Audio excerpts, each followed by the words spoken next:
Hello, everybody. Greetings and salutations. And someone give me a shout out there if Sue and I are coming in okay. If you can, we always like to do that, don't we, Sue? We always want to check whether Well, Ted will never our come in okay, but our annoying Northeast voices are actually coming through okay. And we hear some people calling there. Okay, good to me. Well, thank you, Chattanooga. Ed is here tonight. And Sue, I am here. I'm Ted Coletti with the Tub Pond Handbook. And with me is the vivacious, unflappable, the Slavic sorceress of the Skylands, Barbalicious Sue Harkey. How are you, Susan? I guess I should change my backdrop to Barb instead of rainbows, huh? Okay, so now, yeah, so you're doing the rainbow fish, including are those your rainbows in the back? That's an older photo of when I had him in the 75, yeah. Oh, that's not the big 180. No. Yeah. Are those the Rosario ones? No, that's before I was even in the club. Oh, so this is pre 2019, pre SOG. That's it. So That is an Susan and I old are tank. both members of the Skylands Aquarium and Water Garden Club. Sue's a charter member. She's a trustee with me. And we just love abusing each other. So that's why we're here tonight. Hey, everybody. Thanks for coming. I want to start, Sue. I want to give an apologies to my good friend Vibes. We are again broadcasting the same time as him. You know, Sue and I still both work full time. Sue works even harder than anyone I know, and she works evenings and evenings on the weekends. And I'm busy on the weekends with a zillion. I'm busy on the weeknights with a zillion things, whether it's band or bowling or fish club or just trying to find some time to spend time with my wife and watch our favorite shows. But so Thursday nights is like the night that you and I are always both available, Sue. That's it. Usually we're going to Bucks County on Thursday nights. Yes, and right. Thursday night, first Thursday of the month is the Bucks County Aquarium Society, which is Ali Shan's club, which is a great group of people. We love it there. It's worth traveling the hour and a half or more to get there. Well, the abuse We're in the car makes it worthwhile. yes, the abuse in the car and driving with me is a real experience, Sue, isn't it? I mean, you It love that. especially when you're going off road, but Oh, we screw don't have you. to live dangerously. Yes. FUSH. But anyway, the reason we're doing this stream, I don't stream a lot in terms of live streams. I do maybe 3 or 4 a year since I started this YouTube thingy just this year. Um, but I'll get a lot of questions, a lot of requests. Ted, can you do something on Tub Teardown? Tub Teardown. I was going to do a video, haven't had time. I said, why don't I just call Sue? Because Sue went through an exhausting Tub Teardown right after the clash. I think before our October meetings. Before and after, I had a few left. Right, The barbs are outside, so right. but that And I everything's in did now.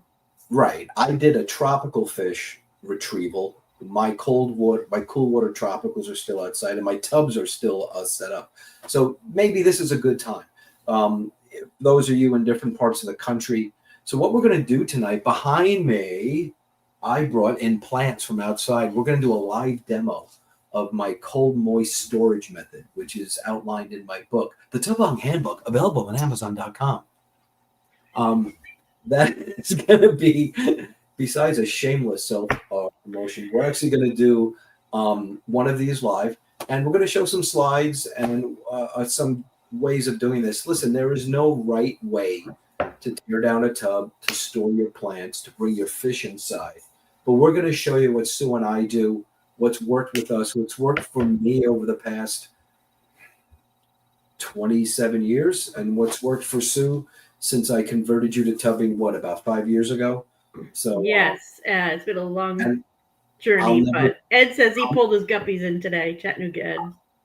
wow. Well, the guppies, see, that's an interesting thing about guppies there because I find guppies are not great tub fish. You have to have really perfect, certain conditions for them. They're more, guppies are South American fish, and they've been line bred so much. I find the platies and swordtails to be a lot easier. I would think though, like I know some people are experimenting with strains where if they put in mountain tubs, you're getting a hardier strain.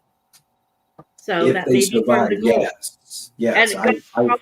I can't even imagine the colors when they come in. They've got oh to be yeah, floating. yeah, yeah. I mean, it's really about the screen and stuff. But Ed has really perfected it well, and we have a lot to learn from Ed in terms of guppy maintenance outside. Yeah, Um, I would imagine. I don't know what Ed does, but like with the mollies, I had Holy Rock in the tub so that the water would stay hard enough.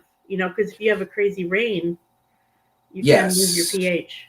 yeah, I did that too. I picked up online really good price for Yucatan sailfin mollies. Those are the big sailfin mollies, and I had two pairs outside. I put some seashells and a little limestone in the tub, even though we got a lot of rain.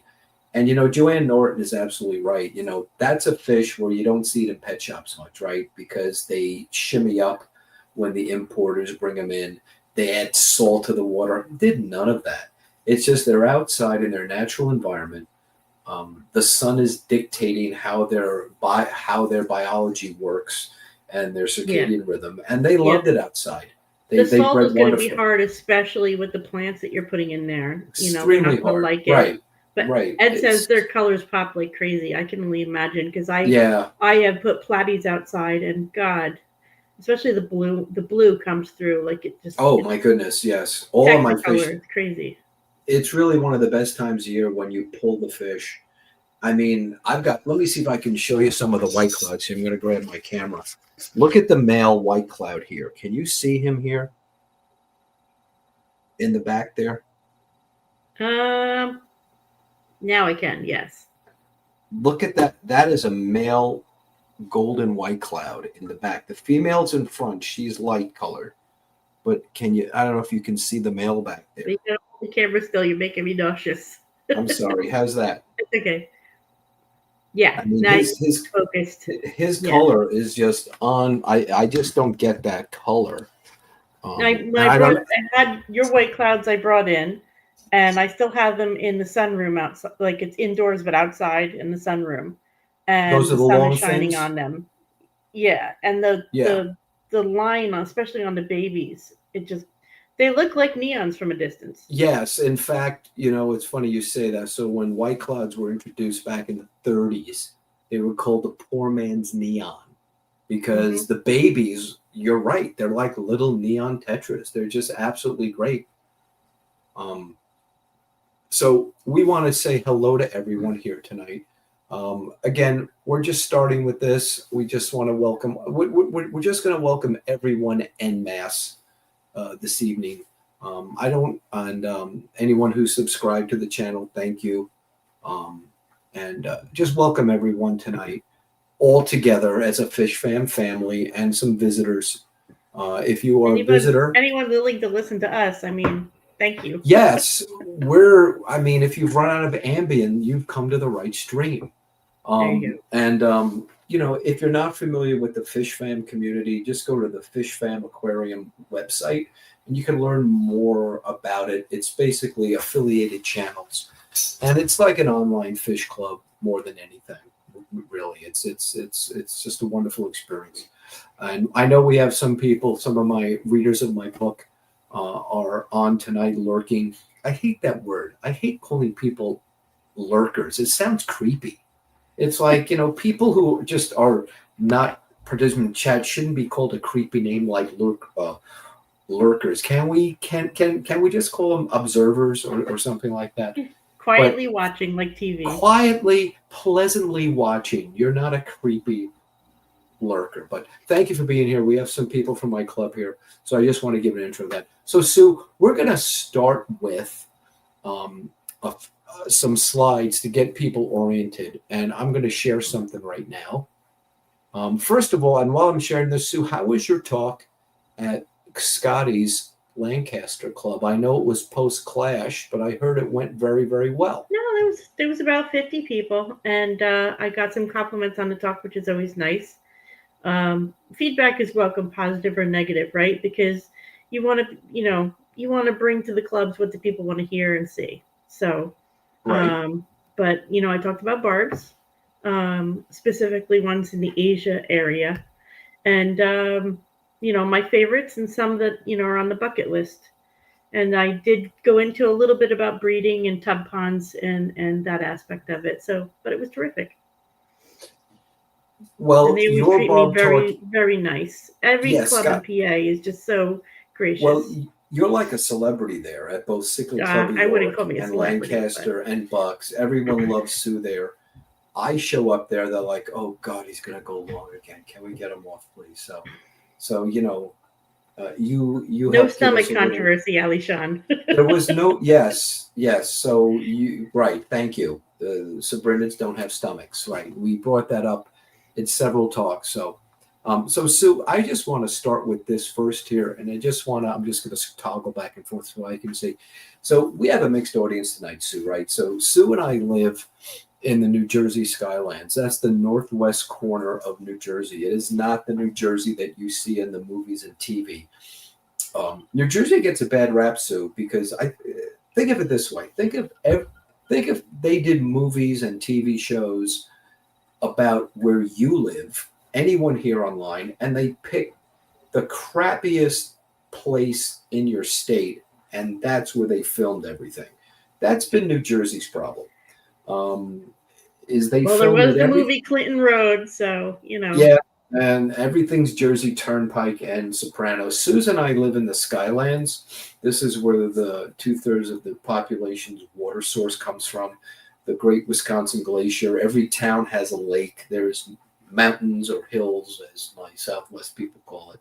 And we have bear and turkey and bald eagle. So that's where Sue and I tub, and that's our club, the Skylands Aquarium and Water Garden Group. If you'd like to learn more about that, it's sawgg.org. If someone wants to put our club website in the chat. And on that website is the story of how I created SOG, which is a very different type of fish club. And if anyone would like to know how to create a fish club that is manageable, easy, and not bureaucratic and just fun, you can read the story on the SOG website, and I would be happy to meet with you. I'm meeting with 2 people next week who want to form a club, just giving them some advice. And I'm also going to be on Randy's Aquarius podcast next week. I don't know when he's going to upload it, but he's going to interview me about starting fish clubs next week, because you and I have a very special club, Sue. And, we do. That's just we're special people. We are special in ways that most people don't want us to be, but we have a very friendly club with no politics and no fighting and no controversy, and that's very easy to manage, and we love to tell people about that. So if you're interested in that, if you want to form a live club, you can reach out to me and Sue. But I want to show this slide, Sue, because you and I are tubbing in Northwest New Jersey. We're in zone 6 technically, and so the USDA puts planting zones. When you buy a pond plant, it's going to mention on the tag the zone range. The zone is going to tell you, can that pond plant experience the typical winter freezing or the typical winter in your zone? So different plants have different zones. So it's important just to know that when you're dealing with prepping your plants. How long can I keep them out? When can I take them in? Can they survive being kept outside in the winter, or can they not? And I'll show you some examples today. The other thing about the zone, it also affects how long your season is, right? Our friend Stephen P. is down in Louisiana. His season is still going on. Jeff Kane, Commodore Kane, who I call the Bob Ross of Fish Fam, by the way. His streams always instantly relax me. He's already had snow, so he's in a much colder zone. So that's going to change the schedule a bit. So we're sorry if this talk is late, but I just wanted to bring that up. Sue, do you have anything to say about planting zones or climate, and when you tear down and when you don't for zone 6? Well, we're a little different because we're elevated in the mountains. So we tend to get frost faster than, so even within a zone, you could have microclimates, or maybe you have a shady yard or definitely true. That, so like I know that when I start tearing down, or even when I'm setting up, I'm putting my tropicals in the sunniest locations, and the shadier locations are going to have the minnows and the stuff like that. So when I tear down, it's the same thing. You know, the tropicals are going to have to come in first, First, always, right. unless you're going to run heaters out there, which can get insane. And then you're going to end up with 1,000 frogs in those tubs, because I did that one year, and every frog from the other tubs convened into that one tub because it was a spa, and they were just like, "Yes, this is really Yeah, nice. it's a Thank you very spa. much." And Yeah, in the spring, it becomes Hugh Hefner's grotto with like group sex, yeah, so which is, yeah. So but it takes a couple trial and errors on certain seasons to yeah, get that part down pat. and I'm glad you brought up the issue of tropical plants. Now, this could include like taros or the elephant ears. A lot of people The keep them. papyrus and The papyrus, those plants often come inside as a house plant, or you're going to replace them each year. You well, can't that's what even Stan box them up. does. Stan Yes, has that's what that giant Stan does. papyrus. He has a little tub, and it's in his dining room, just a few feet from Hmm. the slider glass door, and it gets just enough sun for the winter. And I'm Correct. not sure, but he may keep some minnows or something in there through the winter in the water too. I don't know, Yeah, but I and thought that was really cool. yeah, it is, and you can keep the papyrus and your taros just as a house plant if you just keep the soil moist, and you have to keep it by a window that gets sun, of course. So those tropical plants, tropical water lilies, you can keep as aquarium water lilies.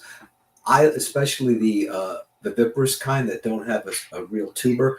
Like you, I like to bring those in at the end of the summer. Now, those plants will keep going strong, but if they get hit by frost, they're often done. So you want to get them in before the fear of frost. You can find out when your average first frost date is by calling your county cooperative extension office. Let me explain that. Every county in the United States has what's called a cooperative extension office that is related to the land grant university of your state. For the New Jersey, that is Rutgers. And our friend Pete Nietzsche, who many of you know from the Clash, he is our ag agent for Morris County. You can call them and they can tell you what are the odds of getting frost at what date. And that should give you an idea. Okay, frost is coming. I want to bring in my tropical plants before then. So, but then at a tropical, you also have plants called tenders. Tenders are plants that aren't tropical, but they're not in that, but they're not in your zone. For example, Sue, this is stargrass. Did I ever give you stargrass? Yes, and I just want to read real quick that Dee Dee's fish den, and I don't know what zone she's in. But she said she left her bloody dock in the bag all winter, and turned a round glass bowl over the top of it, and it made it all winter. It did well. Yes, that's now Dee Dee, if you left your bloody dock in a bowl, you need to see your gynecologist because that's really not the best way to handle these things. And I'm leaving the stream. So I would just ask you to please do. She could always put it in a salad. Yes, so bloody dock is also an example of an edible, and that's very hardy and can survive over the winter. Some plants need to go dormant and will not survive even inside. Now that Dee Dee's here, that's a good because this is a plant from where Dee Dee is from. This is from the Carolinas stargrass, Dichromena colorata. The genus name has changed. This one I pulled from my deck. You can see it has already, it's done. It has the chlorophyll is being removed. It's extracting its nutrients back into its root system now. However, Sue, like you brought up the idea of a very important point, microclimates. My stargrass, I'll get a close up here, down below, right down below my deck on the concrete against the wall is still beautifully green. How can that be? Yeah. It's because there's a microclimate down there where the cold winds are not getting it, like up on my deck. It's radiating heat from the concrete. And so again, that's why in the Tub Pond Handbook, the location chapter is the most important. Where you situate your tub can extend your season or shorten it. But this is a tender. This is a zone 7 plant. A plant like this, I'm going to have to store inside. Or I could box it up, which I'll show you later. I can't put this underwater. It gets too cold where I am. unless it's a water that is not going to really get really frozen. And I love this plant, so I'm going to treat that one a little bit differently. So that's a good example. Go to the next slide here, Suki. Let's see.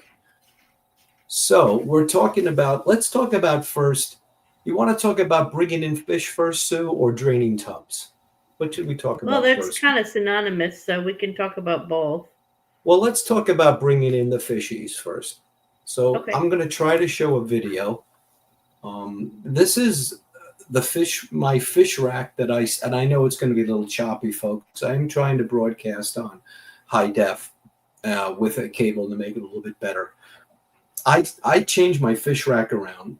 When I bring in my fish, one of my rules of thumb, and Sue, again, there's no right way of doing this.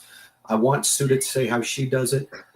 One of my rules of thumb is I'll take my tanks, I'll set holding tanks up. You'll notice I have 2 5-gallon tanks on edge here.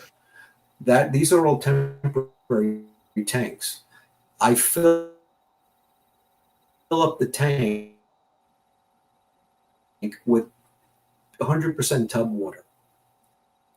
Ted, you're glitchy. You're glitchy because of the video. Stop. Yeah. Okay.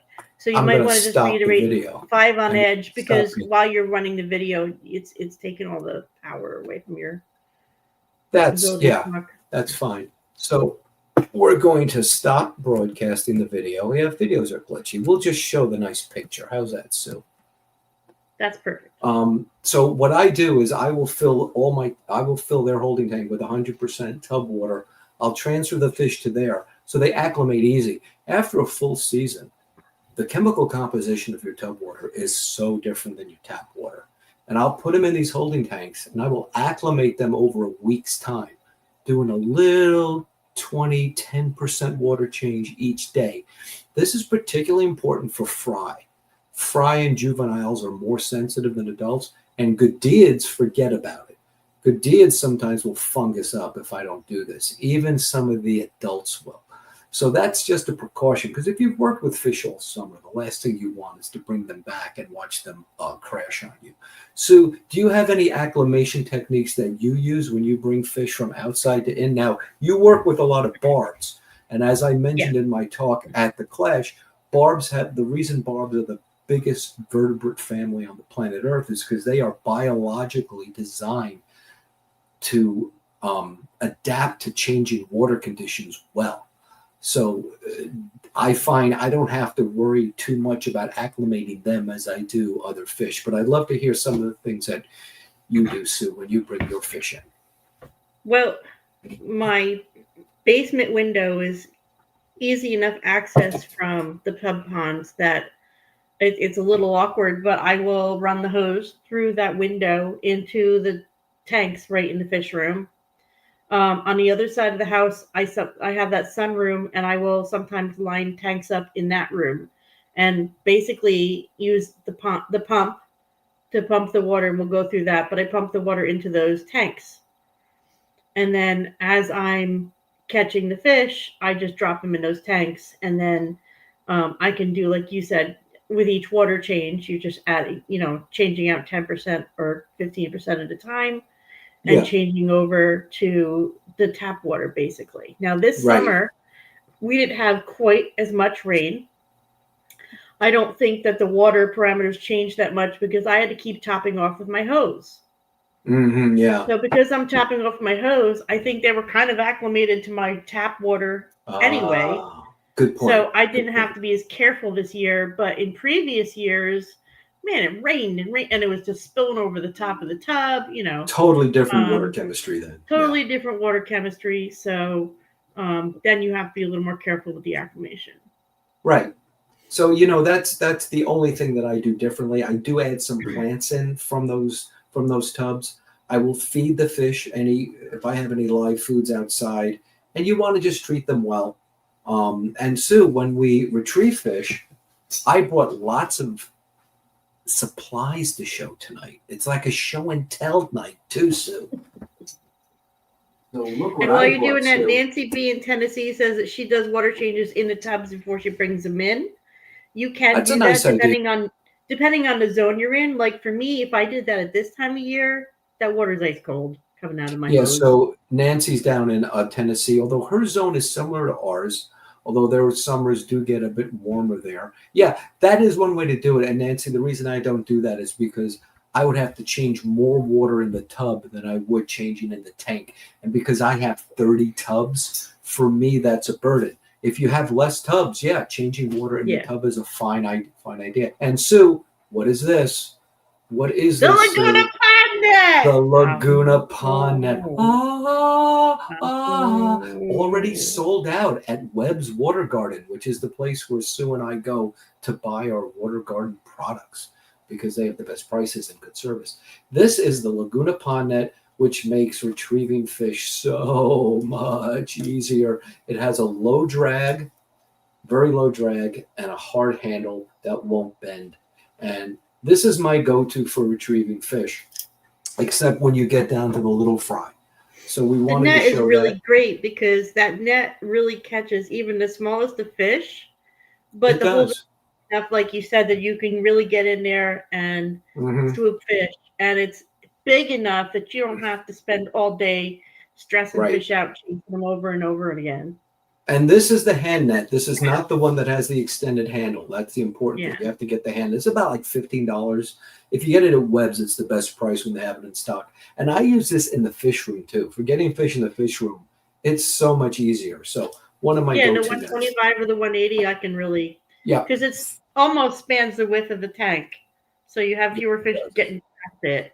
You And can look, use Sue, you catch can fish even easy. catch me with it. You see? I So don't know when if you you want want me to catch you dead. So when you want me to shut up, this is what you should do at the club meetings, Sue. I just use the cowbell. The cowbell at the meeting is very popular now. Yes. So at Yes. our meetings, I had a gavel to bring people to order to sit down, and then I brought a cowbell, and Sue loves the cowbell. Cowbell's awesome. So you bring in your fish. We have that going now. I still have Sue. I still have my white clouds, my paradise fish, my rice fish outside. Do you have any other fish outside still, Sue? Since you and No, are in but the same zone. those fish could easily stay out there even under ice, Yeah. right? I mean, so, Yep. but I don't have anything like that and I just needed it to be Right. done with because of the other things going on in my life. Yeah. Um, Exactly. And so I think that's a very good point. We talk about the best times to tear down plants and fish, but ultimately it comes down when you have time. So we might give recommendations tonight, but don't feel that you're doing it wrong. You have to put your life first. I think that's a very good point. And the other point is too, remember as things get colder, if you have fish outside, you should probably start feeding them less. And I start feeding either flake food or wheat germ food with a recommendation Sue gave me. I put the wheat germ crumbles that are for yeah, koi in a grinder, a salt grinder that has a fine grade, and I use that to feed the fish. The reason is they're cold-blooded animals. Their digestive system slows down, and if you're keeping any sabrinids, Danios, barbs, white clouds, rasboras, loaches, goldfish, koi, chubs, minnows, any of those types of fishes, they don't have stomachs, right, Sue? no. You said it, Sue. Listen, you could even take wheat germ out of a jar. If you've got small fish, you could take it right out of a jar and sprinkle it That's on top. true. That's a great I idea. mean, Yeah, it's and so simple enough. And I just want to note, poor Kelly has been sick. She's been barfing her brains out, but she's here oh, because she's a Kelly. trooper. Oh no, I'm so sorry, Kelly. We're all going to send good thoughts to Dr. Foreman tonight, and if you need help barfing, just keep watching this stream because we are really good at it of engendering that in our Ted viewers. makes people nauseous naturally, so It's one of my superpowers. that's it. But Sabrinids, all that we mentioned, they don't have stomachs. They have guts. They have no gastric cells lining their gut to produce gastric acid. So they don't have a stomach, they have a gut. And if food gets lodged in there, especially pellets are really bad for them, it can rot in there So that's why you look at goldfish and koi food. When the water gets cold, they start feeding them wheat germ flake. Mike Weeks in our club, who we call the Goldfather, he just feeds flakes because they also go through the fish easier. But if it gets really cold, I will stop feeding those white clouds and those rice fish and the paradise fish outside, or I'll feed them very lightly with that type of food before I bring them in. So if sometimes fish get bloated, and then the other tip I want to give you, if you bring in a fish that's bloated, because either you fed them too much or they might have picked up a camelina worm outside. An old guppy trick is Epsom salts. 1 tablespoon of Epsom salts per 5 gallons will clean out a fish. I had a molly last year, Sue, that had a little camelina worm in its vent. It came back with it. And live bearers are prone to this. This is known as Greg. My old friend Greg Sage calls it the live bear disease. Prazipro doesn't work on it. Metformin doesn't work. Levamisole, fenbendazole, goat dewormer works. Treated her. She's still bloated, and and sometimes guppies get this too. They're down at the bottom. They're actually impacted. So Epsom salts acts like a diuretic. And the next day after I did that regimen, the whole bottom of the tank is covered with poop. So that was the last stream, Ted. That was the last stream, but now isn't that a great segue? So that's another thing you can do when you bring the fish inside. So can I show one more slide about bringing the fish inside? Of course you can. Another thing that I like to do with my fishes, these are a couple of products. You can see these now, right? Yes. So 2 things that I like to do with my fishes.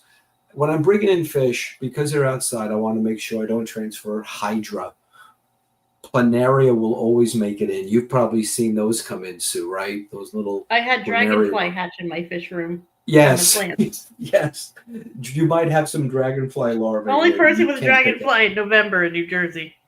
So one thing you can add is Dimolin was off the market. I know, Sue, you said it's back on the market. That is a chitin inhibitor that's pretty mild for fish. It's hard to overdose that. But another chitin inhibitor on the market is Microlip's lice and anchorworm control. Lice and anchorworm will also cover this. This is a product that I discovered works about 15 years ago. I put it in my book. Doesn't say on the label it's for dragonfly larvae. But your fish might have fish lice or other things that come in. This is a good prophylactic medication to use for any fish that you get in. It's hard to overdose. It just inhibits the chitin. It's the same product they use now, frankly, for termite control. Termite control now, they're using chitin inhibitors. The other thing on the right is goat dewormer by Merck, also known as fenbendazole. 1 drop per 10 gallons for 3 days, and then lather, rinse, repeat. It works well for Hydra and Planaria, a little tough on shrimp. It is an anthelmintic, which means it attacks worms, it attacks Hydra. Flubendazole is even better. If you can get it, they sell that on Amazon. I forget the brand name, if you only have a few tanks. So those are just 2 things that I do. And if I have a tub that I'm not draining, I will add these 2 products to it, either in the springtime or over winter, because I don't want Hydra and Planaria and Dragonfly grow over the next year in there in spring.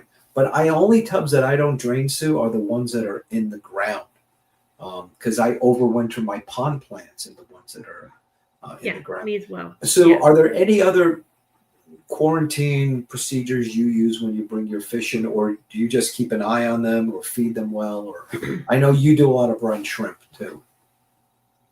Can't say there's a real quarantine method. It's really just about keeping track of, like, when you're doing the water changes, that everybody's up to par before you start releasing them into tanks with tap water, that they're acclimated. But I will say that after, like, if I'm going to bring in plants from out, because I do put plants outside, like even some of the plants from my aquariums I'll put outside because they grow nicely in the summer. Yeah. Those I do put in my glass room so that if anything hatches out, it's not ending up in my house. It's in the sunroom Yes, outside. that's a great idea, and And then I especially can treat with this stuff out there. But if anything does hatch out, I can transfer it after that because I have yeah, had seasons like if you're hatching dragonfly, that means that those were nymphs in the tank. yeah, And if you have small, like I do have shrimp and I do have least killifish and other small right. fish. And if that were to get into that tank, it would decimate it. Yeah, I had a flying water beetle in my tanks this Yeah. season, and I'm like, well, um, yeah, I don't want their eggs in there, and they mutate into water tigers, which are the scariest looking things. They make a dragonfly larvae look like romper room. But anyway, these products help with that. It's not really a big issue though. It's really Hydra and Planaria that I really just want to make sure don't make it in. And so you bring up a very good point. If you're going to bring in your tropical plants inside, like um, the papyrus, the king tuts are very popular now. Taros, other tropical plants. eh, You don't want, and you're married to a gardener like I am. You're going to lose husband points by bringing in mites Nymphs, and aphids. aphids, whitefly. So one thing you should do, you should get a hose and rinse that plant off. Try to hold it on its side, rinse it off. You can really rinse off um, black mites and other things very, very quickly. One thing you could also do, you can dunk the plant, submerge it completely in water in a large bucket, if you have one, or a tub. Submerge it completely in water. The bugs cannot survive that. Skim them off, and then you can bring the plant inside. I do So that with those are house just two guests too. tips. I give them a quick dunk before I let them in the Yeah, house. yeah, Yeah. it's great. So Sue, so I'm managing the PowerPoint and being generally obnoxious. Sue is going to manage some of the questions. So before we move on to draining tubs, Sue, are there any more fish acclimation questions that the live If I chat miss has? one, please type it again. But mostly it's people just chit chatting, saying hi, and helping people with their bloody dock. Mm-hmm. Yes, Bloody Dock is a wonderful plant, and I have a picture of what happens to Bloody Dock when you take it out in the spring. I am going to show that. But yeah, they do have antibiotics for that now. So I don't know, right? I mean, Good to for know. Bloody Dock.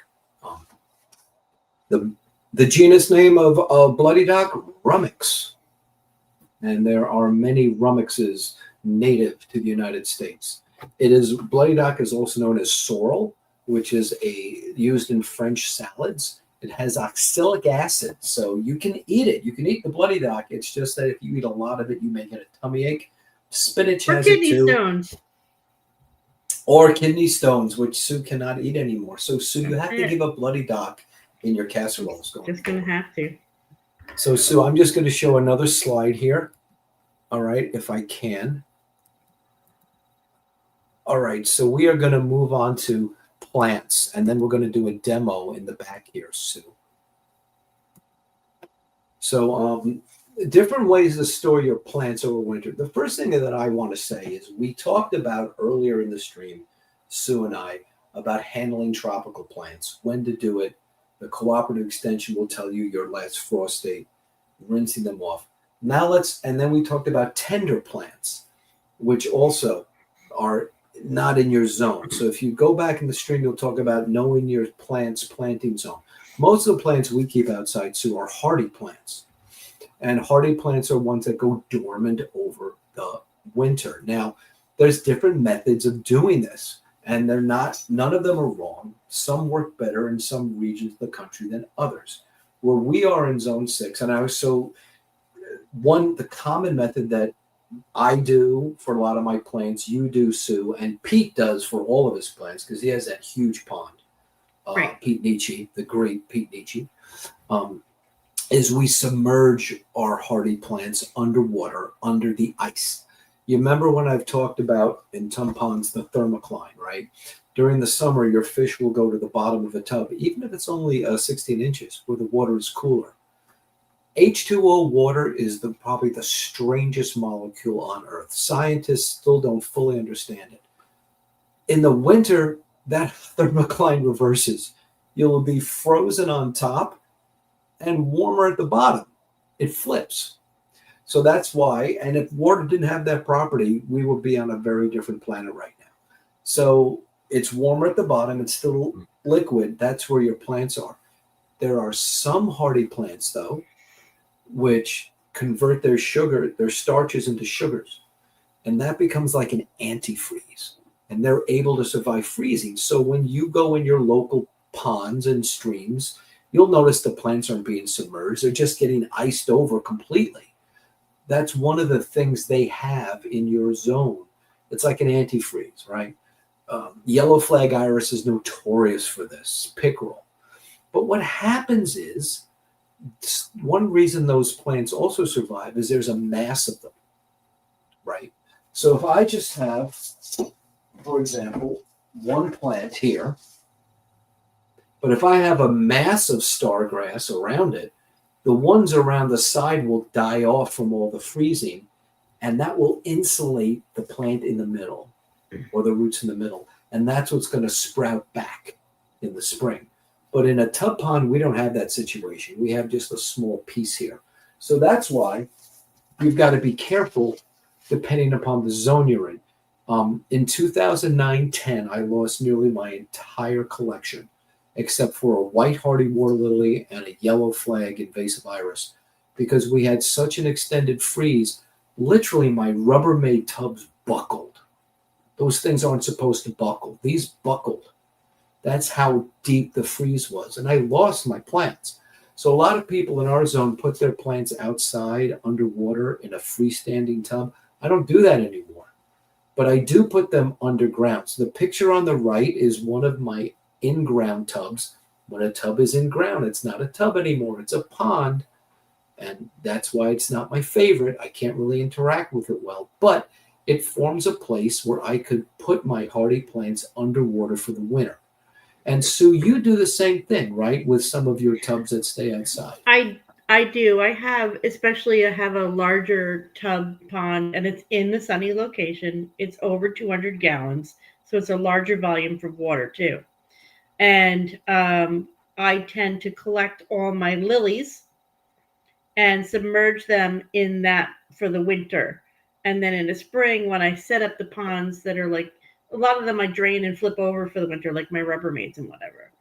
Yeah. But those, or I can just leave the plug out, whatever I do. But when I set them up, then I'm dragging these pots back over to those. It's a little backbreaking, but I bring those pots one at a time back over to those tubs to reset them up. Excuse me, But did you say a little backbreaking? Try a lot backbreaking. they're crazy. But the nice thing is that I know that you like to set up stuff in like April. I don't always have that chance, and sometimes it's not till May. But the sun is hitting those all spring, so And they're they're ready right. to wake up and sprout and everything. Exactly. I haven't Water fertilized lilies, them, but they're getting started. right. Water lilies, like you said, are great to put underwater because that's how they live. That's how they evolved. And they have a thick tuber. The hardy water lilies have a thick tuber. And that tuber will help insulate it well. The other Right. thing I And want to Susan, tell you, I'm sorry, Ted. Susan from SLC is asking, do you cover the ponds for winter? I do not. I used to, You could. Susan, and I used to, and I stopped. The reason I stopped is because I found it took longer to thaw out in the spring. And then I could not get the cover off because it had an ice cover on top of the cover. So I had to wait for that ice cover to melt, take it off, and then it's frozen more. So now I just let what Mother Nature does. I let just the snow and ice cover it, and I do not put a cover on it. If I was keeping a lotus in a shallow trench, I might do that. I know people who grow their lotus in a shallow trench. They just cover that trench for the winter, and they're good to go. But in a pond, no. And I think that brings up another point, Sue, that's really important. I try to keep my hardy plants out as long as possible. I want them to be hit by frost, just like this, which I'm going to show tonight. This monkey flower. which you see, my fish room's going to be so dirty after tonight, which has turned completely brown. Oh, yeah, look at that. I got water everywhere now. Oh, this is going to be great. Okay, I'll be staying up late tomorrow. Because what happens is your hardy plants are to adjust to your climate. They convert starches into sugars, like I said, to create that antifreeze. A whole dormancy cycle happens, and it's dictated by the sun, the amount of sun, and also the spectrum of the sun. So in winter, the sun, as in fall comes, the sun is lower on the horizon. It's a different spectrum. It's more blue light. Their circadian rhythm changes. All that is where your plants and fish have evolved to behave. I want these to be hit by the frost before I put them away. So I don't like to put my plants away early. Some plants need a winter stratification, just like some seeds do. For example, cattails. I will get better catkins if I let my cattails freeze. That's a zone 3 plant, right? They can really freeze. And I like to store them outside, not in a box, where they get really cold. And I want them to be knocked down by the frost before I chop them up, because I'm going to get better flowering the next year. So know your plant. Again, Greg Speaker's book, The Encyclopedia of Water Garden Plants. That is the Bible. If you're looking for, if your significant other is looking for a holiday gift for you, tell them to get that book by Timber Press. Greg Speaker's Water Garden Plants. He died at a young age, but that book is the Bible, and it'll give you specifics about every single plant and more. The other option, so you'll see we have a tub pond on the left, a big Rubbermaid stock tank. If you're in a climate where that is not going to freeze like an ice cube, putting your plants under there for the winter is a fine option, Sue. Yeah, I mean, even some of my immersed stuff, like one year, I just had one tub pond with shallow water in it, and I just stuck all the immersed stuff in there. So it overwintered, and then stuff like the horsetail rush comes back. Right, because that's a really low zone plant. Now we're supposed to have a pretty brutal winter. I'm a little nervous, and my horsetail rush is a couple years old. I don't want to lose it. So I am probably going to. I have a Rubbermaid in my glass room already, my 3-season room. I drained one of the tubs into there. It's got about a foot of water in it, and I'm going to put some of my immersed pond plants in there because it gets pretty darn cold, but they're not going to have to endure the extreme frozen ice. Nothing freezes in that room. So they don't have but to. remember, it depends on the plants. If you look at these plants in their native habitat, they are experiencing freezing, but because there's a mass of them, the stuff in the middle survives. So if you just have them in a small pot, if you want to be sure that they endure, again, try it. Every plant's going to be different. And so we skipped ahead a bit, but I just wanted to bring up that whole plant part. When do you start draining? Now we're going to talk about draining. So different way. If you just have a single tub, using a bucket is fine. I have 30 tubs. I use a transfer pump attached to a garden hose, which you see here. So after I net out the fish, I'll maybe do a transfer pump, remove those plants, get a small net, and see if there's any babies remaining. Those transfer pumps have a really fine mesh bottom.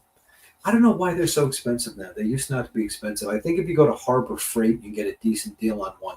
Not the best quality, but you're only going to use it like once or twice per year. I put it at the bottom of the tub. The fish don't get sucked in until I get down to a level of about 6 inches. Then I'll take that off and I'll take another net and get any babies that are left over. And Sue, you also have a method. I'm going to show your slide here. You also using a pump, but you also have another pump that I used to use that makes a lot of sense. And that is, tell us about your method here. I find this interesting. Yeah, I also wanted to say that Susan said from SLC, she said because she's in Alabama, they get cold weather, but only temporarily, right? So she put his 150-gallon tub pond, and she puts a tarp over it for a few days when it gets to like 17 degrees with a little breather corner, and then I guess she's good to go. But we have a little longer season than that. Well, But Susan, it also depends on the plant Susan is using. If she's using plants yes, that are native to her zone, which I would call tenders or semi-tropical, then yeah, putting like a cover. But if she's using pickerel and cattail and some of the iris, she doesn't need to really do that. So we go back to understand your zone. If you're keeping a yeah, plant that's in a colder zone than where you live, go to the USDA, type in your zip code. They will show you can click on your state. They will show you the zones within your state. If you can do that, and then you'll know how you treat that plant outside. right. So the one on the right is you can't quite see from the picture, but on it's a hydroponic basket that you would put immersed plants in.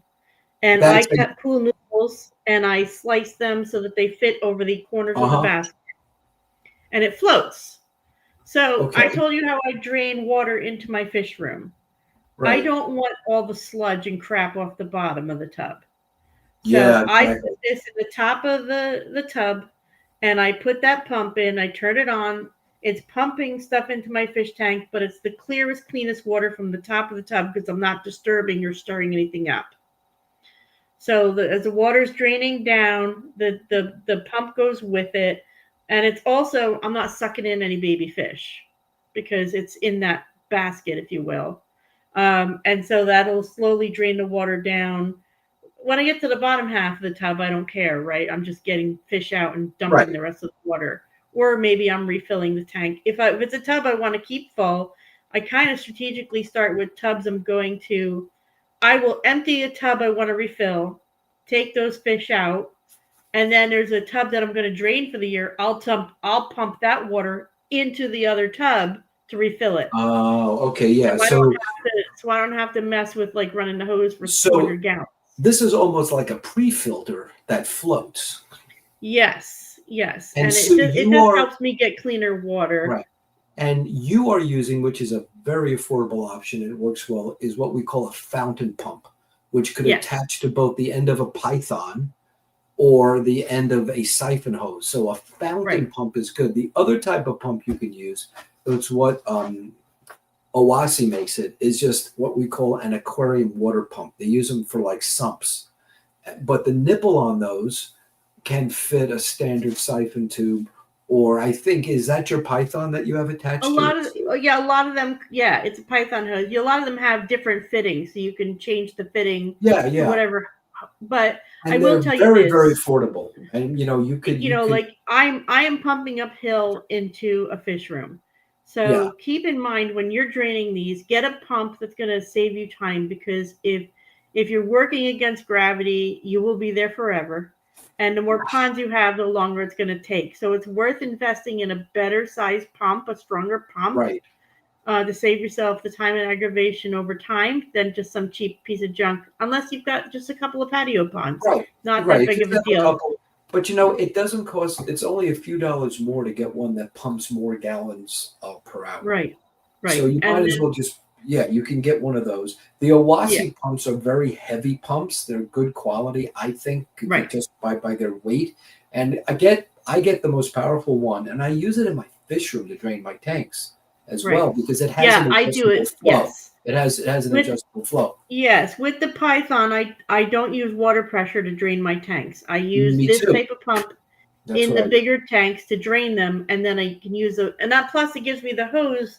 I could be draining one tank while I'm filling another. I mean, that's the Yeah, multitasking talent you need to flood your fish room at least once a week. So that's what I do. I have right. one for draining, one for filling. Because But you and I do not have the don't have the capabilities to do an automatic water changing system. So no, this wait, is how it's we I mean, drain it's just and fill quickly. Yeah. right. And a lot of people have fish. They don't even if they don't have a fish room. If they have fish in different part of the house. This is going to be a Yep. fast, easier method with instead of the bucket brigade where you're spilling That's product right. and everything else. I have a 50-foot Python extension that can go upstairs, and that's what I use. And I tell you, if you get a powerful pump, either an Owasi's powerful water pump or a fountain pump, get the most powerful one, you will drain your tanks quickly. I Right. like the Owasi Sue because their influx. I'm sorry, where I'm so tired. I'm sorry. The input of the water is on the side, not at the bottom. so it doesn't take in gravel and sand. That's one of the advantages of the sump pump format versus a fountain pump. It often comes in from the bottom, and that's when using your method is brilliant because you will you won't get the sand in there. That's another point, Ted. So like when there's a lot of mulm and other stuff when you're draining a pond, and it will clog the intake grill fast. Always. And then you're like constantly wiping. So this also keeps the. Wait, did you say constantly wiping? I think that happened in Foxy's show, right? What we're talking about? Yes, that there? Yes, it does. Yes, right. And then you have a sore bottom. So it's just better to have that thing in a separate unit, and on that one I even have some netting in there. So you've actually inspired me because you're keeping it clear. Yes, and I think you gave me a good idea because this transfer pump, which moves water quickly for all my 30 tubs, it does get clogged with mulm sometimes. So I think I'm just going to put a pond basket over it, and I'm good to go. So thank you, Sue. Yeah, it's just it keeps it. You get cleaner water, and you're not fighting it as much. I just go back to the other one, the tray on the left, Ted. What is this tray on the left? Go back one. The tray on the left, those are flat trays, by the way. I just want to mention, if you are breaking tub, I can't, probably Amazon. That is not a pond basket. No, that is shallow. It's almost look like a lasagna pan. It's very shallow. That's the top view. And if you want to do spawning fish, you can put pea gravel in that tray and sink that into the bottom of your pond. So when you're breaking down at the end of the year, you can just lift it out. You don't have to have 82 scoops of rocks to get all the rocks out. It's just faster and easier. Yes, so and you could do that in tanks in your aquarium too. But. Yes, I mean that's I use a pond basket with that same method outside with pea gravel. But I would love to see these soon. Because I'm using pond baskets, but that's an even finer mesh. If you can send me that link, and we'll put it in the comments afterwards, I would love to learn about those. I'll see if I can find it. Yeah, go to that other one picture. Okay. What is this beautiful picture? This looks like. That's my big pond that's out front that gets a ton of sun. Is that? And that is lantana. Oh, okay. Or verbena. No, it's lantana. I always screw those two up. That is lantana with English moss rose in the front, or portulaca, depending on what you want to call it. Yeah. They both have multicolored, beautiful pink, yellow, and red flowers. And when I put my tub ponds in, the ones that have the shelves, the bottom part, the center part, I have underground, but the shelves sit on the earth above ground. And it's not always physically attractive. It allows me to have half access where I don't have to totally reach into the ground. But it allows me, that lip is not attractive to everybody. And so I found this is the perfect border, especially in sunny spots, to go around your tub because it keeps it looking pretty. You can see in the background is the actual black tub, but you can see it without seeing it. So it's just a nice way. So that is like a spiller in front of your spillers. In front of the tub. And when you pull my driveway, that's what you see. Instead of a black tub, you see that. And so the reason we want to do this is so we can all get what? More tubs. Yes, more tubs, because that way it looks pretty in the yard. Looks nice, and your significant other will say you can have a second one.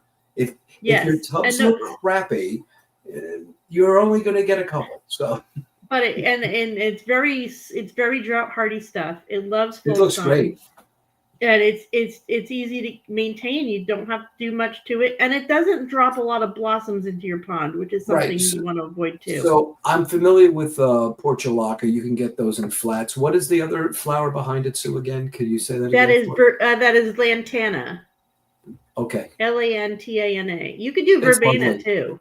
Yeah, you can But do verbena. lantana's a little thicker, bushier. It doesn't verbena more is a ground cover kind of. I'm thinking you might be able to do a flowering nasturtium maybe too, or something Yeah, like I have by the other pond I have 4 o'clocks, but they're a lot four taller, a o'clocks. little more Yes. gangly, but they are pretty as well. Mhm. So we're gonna now let's see if we can go here. Okay, so we did that. We did that. We talked about fish. We're talking about plants. Another way, and I won't show the video. I'm going to try. Let me see if I can just advance the video to a section here. So another way you could keep your fish, Sue, if you can't put them underwater, um, you You're can talking bring about them plants, inside. not fish. You can put your fish underwater. Right. So you can bring them inside. These are my paradise fish. Some of these are the ones that went to Stephen P. And I make a paludarium in my garage. And let me just try to bring out the plant that I'm showing you right now. Where are there you are? Gonna bring out another plant here. This is an aquarium plant called Bacopa monieri. And this is an aquarium plant that I grow as a spiller. This plant, as well as the other plant right next to it, which you see there, which is an Acorus, a sweet flag, I find these do best if I keep them in a paludarium setting. Now, you can keep them in a bowl of water, like we mentioned before, on your windowsill, but I just set up, I got a big 55, and I got a 30, and I got a 29 in my garage. I have a basin room off my garage. And what I'm doing is I'm keeping these under a cheapo light just over the winter. Wonderful filtration. They grow a little bit and they're ready to go in the spring. I'll try to show you there what I'm doing here. Let me see if I can bring this down a little bit more. Just hold it. All right, here we go. So what I'm doing here, you can see I just take an upside down kidney shaped pond basket, a couple of bricks, one brick, and then the plants on top of that. So it's a cheapo paludarium. This tank goes down to 45 degrees during the winter. The white clouds are active. The rice fish are active. The paradise fish are active at 45 degrees. It's You're pretty, not and you feeding can them at see those temps, though, are you? You're not really feeding I'm them. feeding them wheat germ once a week. Okay. Because you know why? They're active. The goldfish aren't. My goldfish slow down. But these guys are Okay. so They're active still and they're moving around. little. Yeah. Yeah, I mean, well, this is, sabrinids are like this. And you can see some of the plants there, aquatic mint. And that's just another option you can do. You can get a paludarium during the winter. It doesn't have to be fancy. I have a matin filter on the side of that with a little cheapo whisper internal power filter powering it. Gives me about 4 degrees more heat, by the way, if you use an internal power filter, is what I've measured. But just the filtration I'm getting from the plants, the creeping Jenny continues to grow, as you know. Creeping Yes. Jenny doesn't. Some plants go dormant. The aquatic mint goes dormant, even if I put it here with light. Some hardy pond plants need the dormancy. They don't care that you're providing them with heat and light.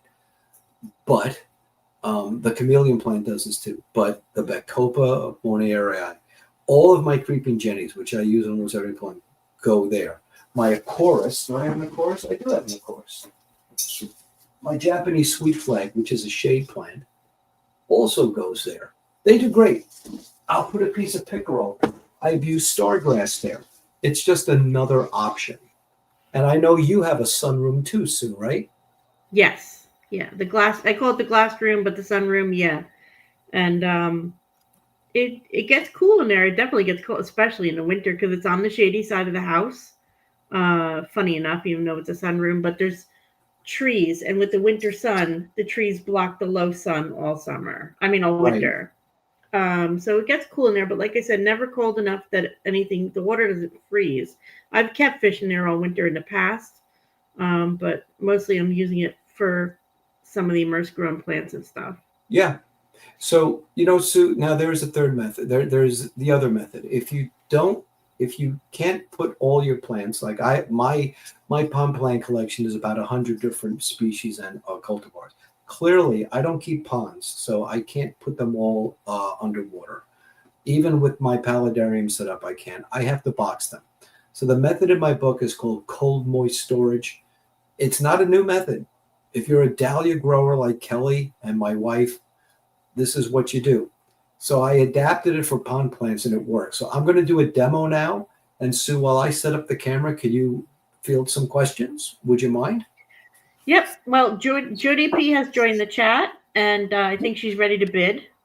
Um, Yes, Jody, it's not an auction. How many times do I have to tell you this, Jody? You really have to Maria stop. Maria heard me say lasagna, so she's ready for lasagna. She's ready to go. So And we've never tried lots of this back and forth before. chat. That's actually not a bad look right there, right? I think that's That pretty works. good. That right? works. You're not in a picture, Okay. so it's perfect. But anyway, I'm going to go behind here, my little man cave fish room. So we're going to show you. So this is called cold moist storage, folks. This is when you're going to box up your plants. And they do great this way, even if they're in pea gravel or soil. So I'm going to do a few things first. I'm going to show you something here. First, a few equipment. This is a potting tray.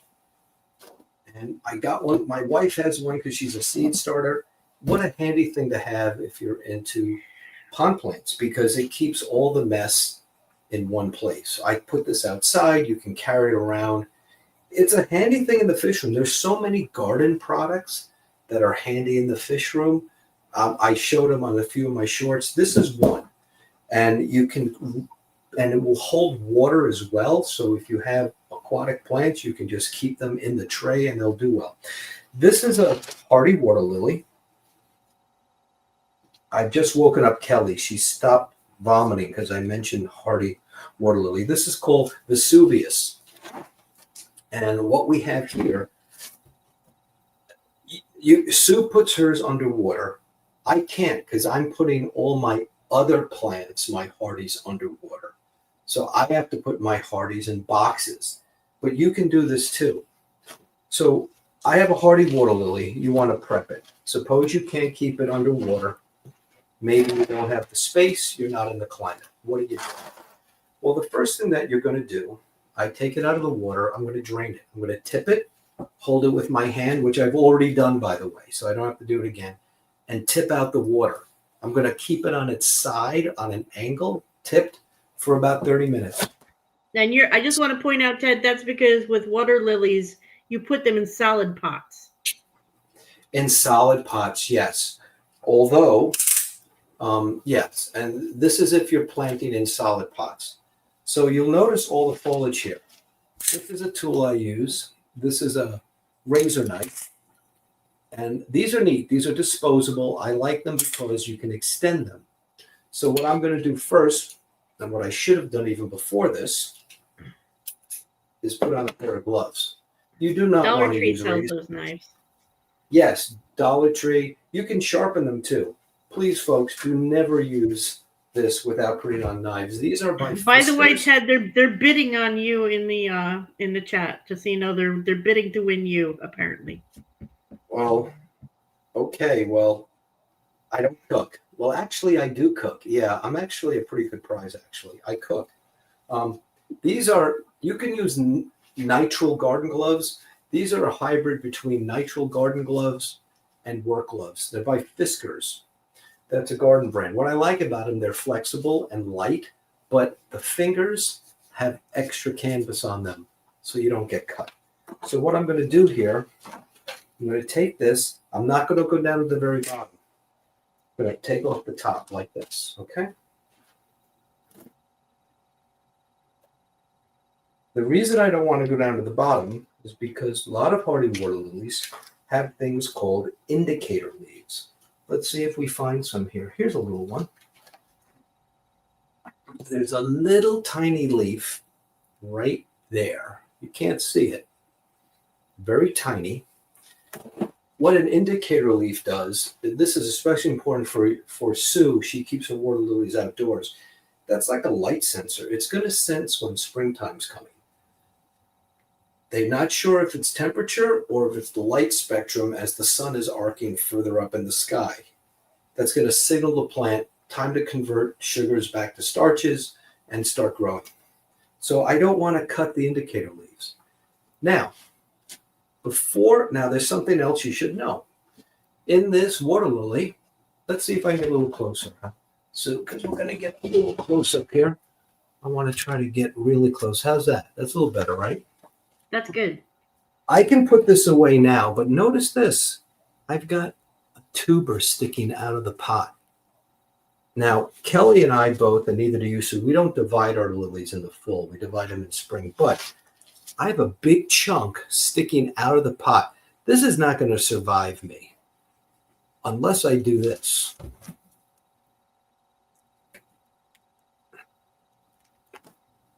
There we go. See it there?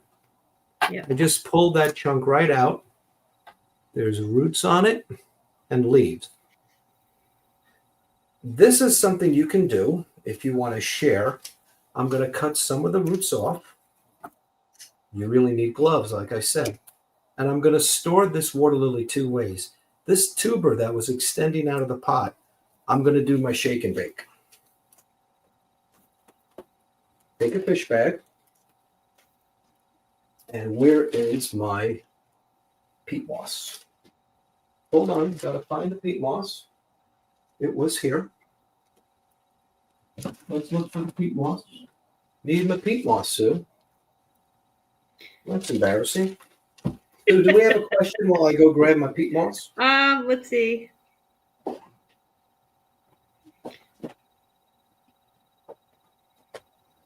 No, but just want you to know that I think Jenna P wants she bid $1 million for you. So. I hate you all. And Scotty has done double time and finally caught up on everything. Scotty does it on double time, which is kind of frightening in some ways. So this is a key component of this is my peat moss. I had a box of it here. I just want to make sure that I can find it. Are there any other questions there, Sue, while I look for my... No. Oh, here it is. It was right behind me all along. This is where the ambient kicks in, though. You know something? People are so impatient. I figured with Sue here, they have like eye candy. So what just so you're aware, on a timeline, it is 9:15. That's fine. We're actually going to keep going because this is only once a year. So here we have, right, peat moss inside. I'm going to take that tuber that I cut some of the roots. I'm going to put it in here. And I'm going to shake and bake. Now, why do I use peat moss? Peat moss prevents fungus. And I'm putting a nice little amount in there so the roots have something to go into, maybe like 1 scoop. I'm going to close it up. Going to take a rubber band. I am going to label it. Dan Farkas, are you listening? I'm going to label the bag so I know what this is. Label your bags, folks. So now this is going to be an auction item or a gift for someone. Because what's going to happen when I put it in the box, and I'll show you the box, in the springtime, I'm going to open this up, and this is going to be sprouting already. Sometimes they don't survive. I get about a 66% success rate doing this with these tubers if they're big enough. And I'm going to store it like this. With this one right here, what we're going to do is store it in here. And I'm going to try to show you this. This is a standard fish box. Da-da-da. You can use any styro. I like using styros. I find when I use styros, the plants do better. I think because the heat is regulated, or the temperature is. So what we have here, I'm going to take this water lily, which has been drained, place it in this styro, and I'm going to fill this up with a whole bunch of plants now. I'm going to take the peat moss, sprinkle it on top. I do this because it prevents fungus, and I get better results in the spring. Just a little on top. Then what I'm going to do is I'm going to take a plastic bag and put it over the pot. Or I'm going to take a You have a large. question. Did you pre-wet the peat? But I assume you don't No, want to no. The peat is going to hold in the moisture and prevent fungus. It's an interesting properties that it has. So I'm because of the sprinkling acidic it dry. values. Yeah. Or I can take a large plastic bag, cover the entire box with it for multiple plants, or a small shopping bag and put it just around the pot. What happens when I do that? And then I'm going to cover it. So let's say I cover that plant with plastic. I'm going to put this box in the coldest part of my house. I put it in a shed that is against my wall of my house. That shed gets down in the dead of winter here in zone 6 to about 39, 29 degrees. But because it's in styro, it's cold enough. When I've done this in regular plastic boxes and it goes a little below freezing, sometimes the plant freezes if it's just in pea gravel. A water lily, probably not. But I'm going to put other plants than just water lilies in this box. So that is. And how many boxes do you have when you're done there, Ted? Just so everyone knows you're crazy. With my plant collection and the fact I don't have a pond like Pete, about 30. Bag goes in here too, just like that. When I open this in the spring, I'll show you a picture. It's going to be sprouting. Now, how am I going to handle another plant? Let's get a marginal monkey flower. The monkey flower. The monkey flower. We're going to move a little back now. That is a beautiful plant when it's blooming. It blooms for us in July, Sue, right? Yeah. So what I'm going to do here for the monkey flower, you notice this is an early zone, low zone plant. So it's going dormant already versus my arrowheads are completely dormant last month. So it depends upon the plant you have. It's going to be triggered by the circadian rhythm and how it's evolved. Hey, it's time for me to go dormant. Sometimes it's not temperature. Cattails will go dormant really quick. They look beautiful in the fall when the sun sets on them. Other plants, like my pickerel, some are still flowering. Depends on the plant. This one is done, so I don't have to worry about keeping this out. I'm going to take a pair of garden clippers, and I'm going to clip, just like that.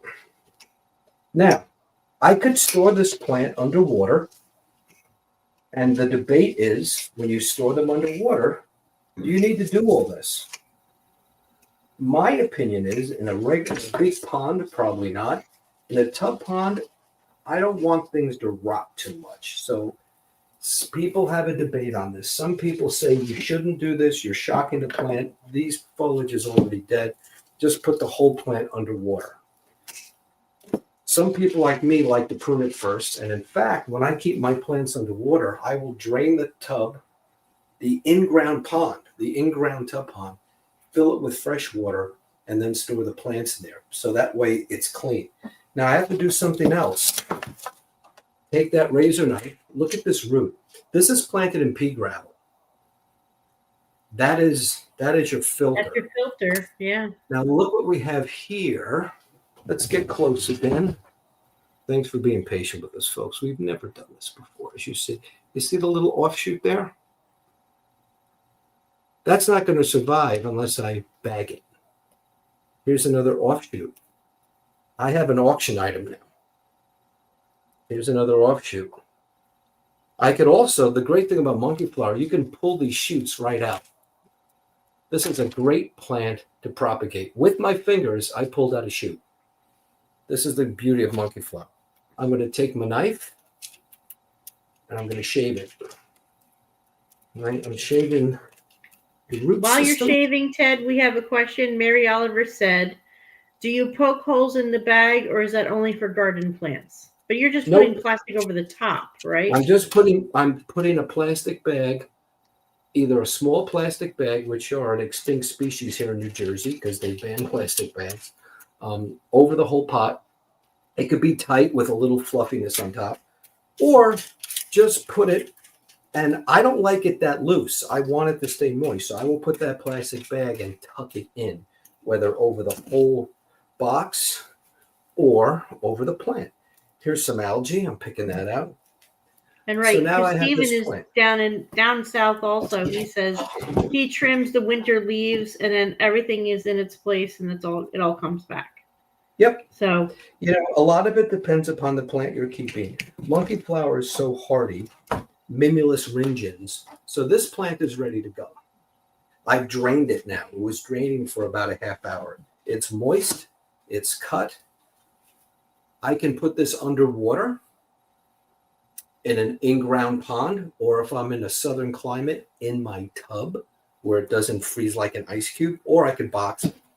So we're going to just do the boxing here. I'm going to curve this over here so you can see what I'm doing. I hope people don't mind if we go late because hard to time this. A little peat moss on top. it's good information and people can always, watch the replay.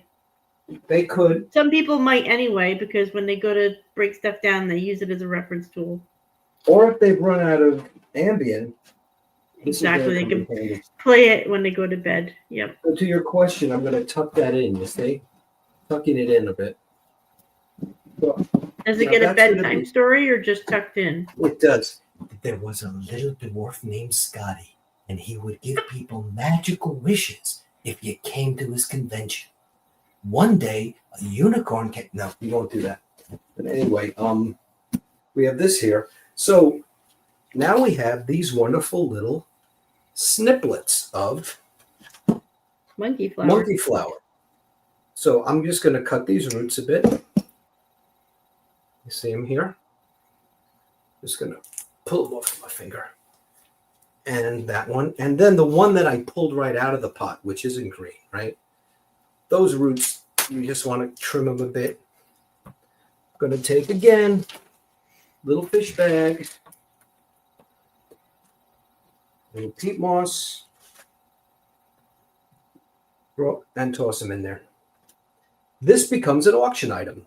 And this is when you go to my club or you go to one of the area auctions, when you see plants in bags, they're usually for me and Pete, because these are now auction items. Little shake and bake. And these will probably sprout in the springtime. Pretend I have a rubber band on this. And sometimes I will have a separate box for all my auction items and a separate box for stuff I'm putting out in the spring. Sometimes a tall styrofoam is good for an auction box, So I want to show you a few other, I'm going to go back a little further now and try to show everyone a few other things that I like here. When you start going in your pond when it's cold, which I recommend because remember I said I want to keep my hardy plants out. One of these pond gloves, you can get them at a pond store, you can get them in the Home Depot. They're a rubber glove so your hands don't freeze and you start cursing.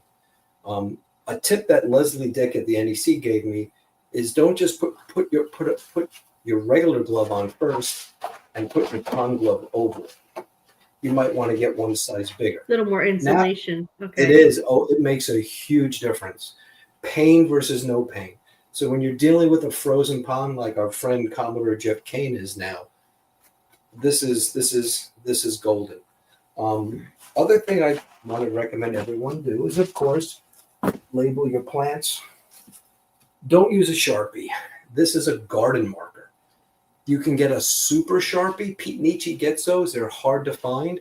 Or a garden marker. This is a real waterproof ink. You get them on Amazon. And if you use these, they will survive the season for you. I like to use plastic tabs and not wood ones. So what else do we have here? That's probably a good example there, Sue. I'm going to go back to our regular stream here. Question from Maria. She has an 8x10 shed that's totally unheated. Would anything survive? I think if you do that, it's even more important to use styrofoam, Maria. And you notice I'm using styrofoam with a cardboard box on the outside. That's a standard fish box. You might be able to go to Petco or PetSmart and ask them if they can give you those boxes. Or even Adams, that probably gets 100 of them. I get They mine. run out. They don't want to have them. They have them constantly. Right. Mary Oliver said, where am I? I lost my part here. Chevy Fish, I'm sorry. Do you find that the styrofoam cooler sweats on the bottom throughout the winter? Not really. Might They be do not. moisture just leaking through. No, it doesn't. The only thing that happens, because they are styrofoam, what you could do that I didn't show, I'll put a layer of newspaper at the bottom, and then I'll put the pots on top of that. Draining those pots for a half hour really helps a lot. Now, I'm planting most of my plants in pea gravel, in perforated pots. If you're doing a water lily, that's going to be solid. That's not going to be an issue. Any other questions there, Sue? Thanks for moderating, by the way. No, that's fine. I'm not quite exactly moderating, but at least running for questions. Yeah, while you do that, let me go back and show a photo. And Scotty wants to label the plants dumplings. I don't know what he's talking about. He could. I mean, because he doesn't know what they really are. So dumpling one. Well, see again. Yeah, see, Scotty did not label. Label your plants when you put them in. You will forget what they are. Trust me, I'm telling you from trial and error, folks. Label your plants as soon as you get them with that type of marker, or then they will be worthless to you. If you don't know what they are, you can't really auction them later and share them. You don't want to make up even with the plastic tags with the waterproof marker will even fade in good sun. So a second label or putting it on a popsicle stick is sometimes good. I don't like popsicle sticks because they will go brown and get dirty, and sometimes over time you will not be able to read it.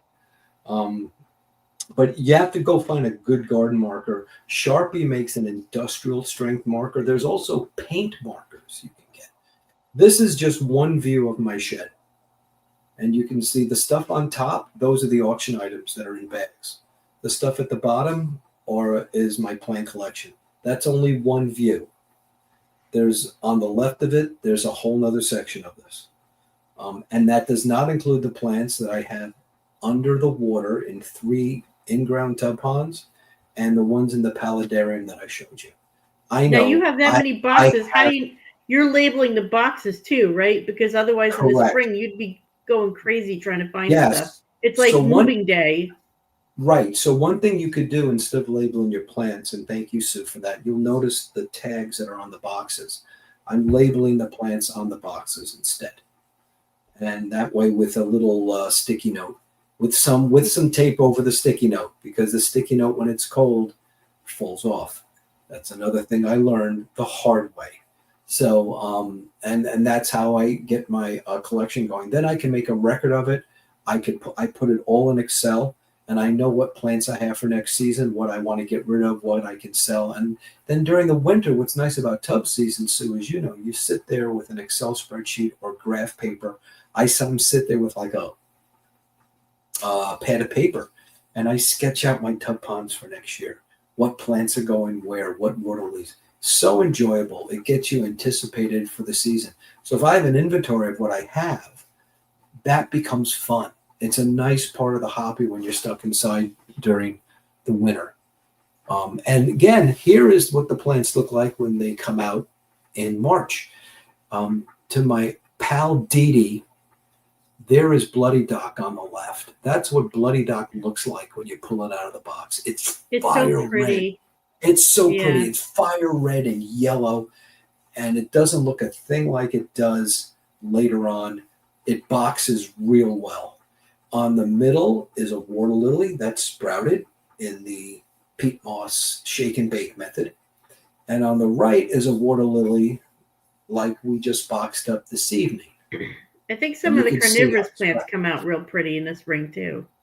Yeah, I never keep carnivorous where Dee Dee is. David has showed me pictures. Yeah. Yeah. So I'm trying to think of what else we might have here that we haven't showed. I think that's it for me, Sue. Okay. Chevy Fish does say he guarantees you absolutely will forget label. And Maria said, stick the plastic plant label all the way down in the pot. It does not fade. Use the garden marker. It has been a big help for her. I agree. I mean, Yep. the second label, I always say, not only because one could fade, but if you get a raccoon in there knocking stuff over, Get that's to. happened to me. You need a redundancy because listen, if you're not, I mean, you can probably figure out what that plant is, but if you want to get it out in the spring auctions, you don't know what water lily it is, Right. then you can't get it out. So again, I think Sue, to your point of redundancy is probably good. It doesn't take a lot of effort. Get a good garden marker or industrial strength Sharpie and a plastic label that will hold the ink, one that's designed for gardening. Um, so we made a mess tonight, and we hope you understand. I usually do this outside in a reel or a video. I don't know if I'll have time, and who knows what the weather will be. And I wanted Sue here with me to give me the abuse that I need. So, Absolutely. It's um, always my pleasure to step in. and Sue, what else did we not cover? How do your aquarium plants do? Sue, you have that wonderful old-fashioned water sprite, the type that grows with the broadleaf underwater, Yes. also floats broadleaf, and then outside of the water in your fish room, which amazed me, it grows like an asparagus fern. It is. It does. It does, and it's in my fish room. I didn't send you a picture. I'm sorry, but it does have a really cool. So there's different water sprites. Yeah, I Some of them think look like that's carrot top. Ceratopterus. Yeah, I Yeah, think you have some looks like Ceratopterus carrot thallicoid. top. The Yeah. stuff I have now that I got off the river almost looks like a spiral. It's almost like a spiral grass. But I love that stuff because it, like you throw it away by the handful in the fish room, right? Because it's technically a weed. But like I have a 55 with cories in it, and so the top of the tank is covered with that stuff, and it dims. I have light over it to grow the plants, which are filtering the water. Obviously, I have sponge filters in there, but the cories have a very dim structure underneath, and so they're more comfortable. So Oh, it's an okay. ecosystem, and that's how I'm doing it with the stir bite. Who are it not only holds because I don't have a lid on it because it's a low boy, but it holds the heat in for them because I have the water very Oh, warm, that's and they're interesting. spawning in it. They're spawning. So I'm getting babies out of that. Yeah, And that's a then really good water sprite. I've right, had and then others. and summer I can throw it outside. Yeah, And as it grows immersed, of course, it's a filter in those tanks, but it's a great filter. it's an And mine, alternative to the water hyacinths. Not everybody likes the thick black, like especially in a shallower thing. Like if you have a kiddie pool, yes, it just makes a mess, and the fish can't even move correct. around. And if you're in a So humid environment like Ed is, or Stephen and Jenna, that type of water sprite just grown immersed, you'll get this beautiful asparagus-like fern with all this root yes, mass, yes. and that's where my live bearers spawn. And my Anubias, when I keep it outside, I keep it in the shade. My Crips are in the shade. They come in, they adjust well. My Wenty eyes don't melt on me. And I think they don't melt on me because, again, they're being acclimated in tub water and The slowly bulbitis temperatures. loves the sun. So if you throw bulbitis out there, Yeah, you can experiment. I've had big swords in pots, sword plants, Amazon swords that I'll put outside. They will burn because the sun is so much stronger. So you have to put yes. them in a shadier spot. You can't just, you got to remember the sun is way brighter than any aquarium light. So you That's can't why just you have throw them to out do it there like gradually, that. too, right? I mean, you can put your Gradually or in a Amazon swords shady, in full, in the right? shade is still brighter than the light in your tank. Yes. So, Even in, um, yes, indirect but it's sunlight also is still it's a brighter. spawning medium in a pot like that for certain Yep. fish, or just comfort for them. It's also got the bacteria on it from your tank, so you're putting it in and you're starting the bacteria in the tub. So there's many methods to the madness, and it all works. I just want to read Mary Oliver said Yeah, let's do outside like a few more labeling. questions before we can go back to Ed. Yeah. I want to make sure. Well, Maria says I didn't abuse you enough, but that's true. But Story of my um, life. Go ahead. Mary Oliver said, outside labeling, put your list in a Ziploc bag, duct tape it to your cooler and a push pin, and take a picture and store it. Store the pic. Like, so this way, if you I lose the do label, that you've got too. the picture of the label. That's exactly what I do, Mary. I take a picture of the And you could labels. run through those pics at your desk for your Excel file. So Yeah, right. And you can that do saves your you from writing down planning over the twice. winter. We call it armchair gardening month, is what my wife calls it. There Armchair you go. gardening month is when she gets all her seed catalogs. Me, I'm doing Yeah. graph paper. What am I going to spawn outside? What plants are going where? What water lilies are And I'm your going to get Trickers or early? whatever magazine getting you all Yeah. excited. Any other questions, Sue, that you see That's there? everything. If anybody wants to throw something in, do it now. But Well, this is that's all I well. see. I want to thank everyone for coming tonight and dealing with us. I know it's late for some people and it's early for others. It's hard to find a time. This is really the only time Sue and I can do it at this spot on this day because of our work schedule. So we want to thank Vibes for being just the great guy he always is and understanding. Vibes, we're not going to do this much at all. I stream maybe 3-4 times a year. And Chattanooga Ed, thank you for your patience. He's also a sweetheart. Those guys are Yeah, so he's sweet. great.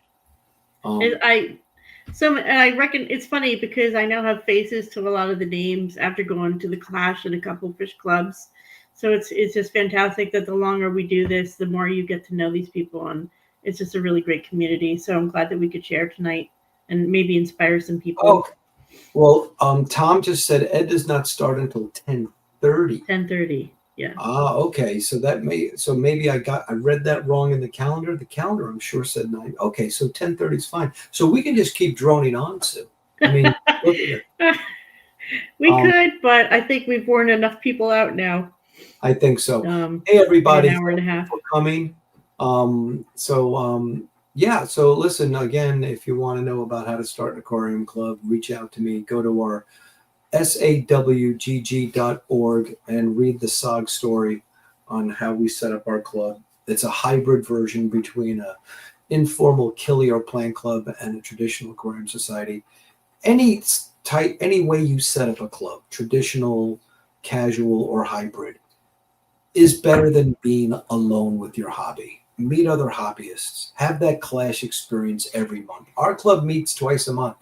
We have outings and stuff. Make new friends this way. Extend what you're seeing here on YouTube, this wonderful community on YouTube, and include that with face-to-face interaction. Trade fish, trade plants. We get all of our water lilies and plants by these type of trades. Yes. Any other final thoughts from you, Sue, about end of season tubbing next season or what's going on now in the hobby? No, Lord. It was a very light season for me with other stuff going on, but you never know what next year is going to bring. We got all winter to plan that, so we'll see. But Chevy Fish did say thanks for the stream, and thanks for modding June, and thank you to everyone, chat lurkers, replay, or the casual observers, as we like to call them. Yes, and thank you. And I see Ginger Cool is here. So good. That's also yes, thank you. Lots Ginger of great Cool. people. So yeah, And thanks Scotty, everyone for watching. oh, and I do want to mention, I see Scotty here. Is there a rumor that someone who on the street might become the dean of judges for next year's Clash? Is this true, Scotty? The dean of judges? I don't know. I'm the ops background now. Sue Harkey, we're gonna find a reprieve for Jenna so she does not have to, spend 5 hours tallying. I think Sue I think Scotty dean of judges is often in traditional fish shows. There's always a dean of judges. This is different than Mike's so important and overwhelming role. I don't know how Mike does it all, frankly, managing that show. But the dean of judges basically wrangles the judges and keeps them in line. And I think of no I'll bring my cowbell. How about that? Than Sue Harkey to do that. So thank you, Scotty, for a wonderful Keystone Clash. Scotty has already planned next year's Clash, man. You know it's going to be great. It's going to be announced soon. The speakers are set. Get ready, folks. Join me and Sue there next September. We have a blast.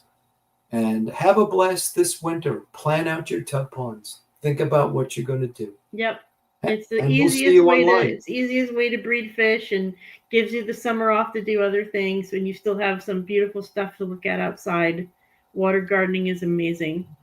Oh, and I'm sorry, we keep getting questions at the last minute. We have no problem with Well, that, especially with that. Mike from Fish Tank Bar, talk about a nice guy. I finally met Mike. What a great guy he is. He's an old live bearer guy like me. A lot of people don't know that I'm an old live bearer guy. I love Mike's streams. Do you have a good website to buy plants? I could buy plants here until Memorial Day. Yes. Usually plants are sold at nurseries around Mother's Day is when they come in. And that's usually the target date. A week before Mother's Day is when the dealers at pond stores get them in. Online, if you buy plants online, you're going to get transplant shock. So be prepared. They're going to take longer to acclimate. Prefer you get them live.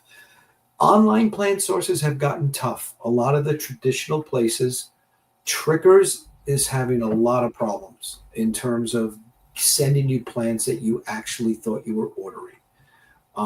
Historic place, Lily Pond shut down. There are some good places, but they're mostly transshippers. I like the place that replaced Texas Water Lilies is a new company. I forget their name. They're in Texas. They're very good. Um, Pond Plants Online, also Happy Frog Aquatics, is a transshipper, but she's very nice and always sends some nice stuff. Um, and Van Ness Water Gardens was purchased. They're still out in California. They have some rare plants. I bought my um, um, the red hardy water lily that I sent to Kelly that we both love so much, the prolifica. I got from there. Van Ness is another place where I think that sells very good stuff. There's also they're mostly local mom and pop stores. There was a name of a place, Sue. Did you mention to me? It's a family who runs it, and I've heard such good things about them. I've never shopped there, and the name escapes me. Um, where? What town? I don't know. They're somewhere in the U.S. They're a family, and they always have their kids on the website. I heard good reviews from them. I think Kelly shopped there. So if Kelly's still on the line, maybe she can tell Yeah, and us. if not, I mean, if you see What Your Plants Mondays, I think they stream around Right. 5 o'clock. Kelly can give you lots of information to, because sometimes when you order online, you Yeah. don't. The one downfall, right, is you might not get the plant you asked for, right, Ted? Right. Even you Yeah. have gotten the wrong Yes, plant. you have to find a dealer who has truly named species. Oh, if you want water lilies, Aquatic Oasis, that's Jordan's site. He grows them in the U.S. He's the one who's selling Pete Nietzsche's water lily. Jordan, real deal, doesn't transship, name varieties, great guy. Aquatic Oasis.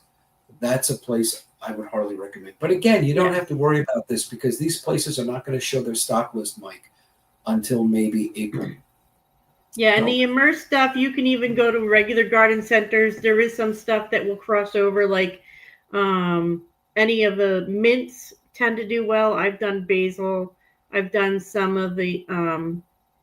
What are some things that you've done on a regular garden center oh that you well, can put? golden creeping Jenny you can get at a Creeping garden Jenny for center. sure. Sweet Um, sweet flags you can get at a garden center. mhm. These are plants that like moist soils, right? So they're not going to be submerged. They're going to be they're going to be kept wet right at the water line. So creeping Jenny, although creeping Jenny can grow as an aquarium Parrot plant. feather. Parrot Parrot feather feather, actually it grows better immersed than submerged. yeah. So I would say, yeah. I mean, we'll. I think Sue, you, I, and Kelly will probably have a live stream sometime in spring for Talking about those top plants. planning. Yes. Yep. Um. So I Some think sweet potato here, varieties. yeah, and of course, Bloody Dock sorrel, which is Rummix. You can find And that Jason at had very good garden success this centers. summer with impatiens. Now he's a shady yard, but he did That's impatiens. interesting. He did Impatience as He had a the New Guinea impatiens. I thought the regular ones would be better, but he had New Guinea. he grew them as a shallow water marginal. That's interesting. Yes. I am intrigued now. That would be an amazing spiller plant. Can you imagine that? Yeah. A New Guinea impatient flowering as a spiller. That would be my number one spiller. So I have to ask JC about this. Yes. Uh, um, if people are listing the sites, thank you, everyone. Oh, So and overtly overstocked Oscars shared the Aquatic Oasis links. oh, Tonight. thank Thank you. you. Thank you so much, guys. I did put I, song.org in the beginning somewhere, but oh, thank you. And I'm sorry we and didn't that call out book. everyone. Oh, what the Greg Speaker's book, Yes. Encyclopedia of Word Gar- Yeah, Yes. that's the Bible.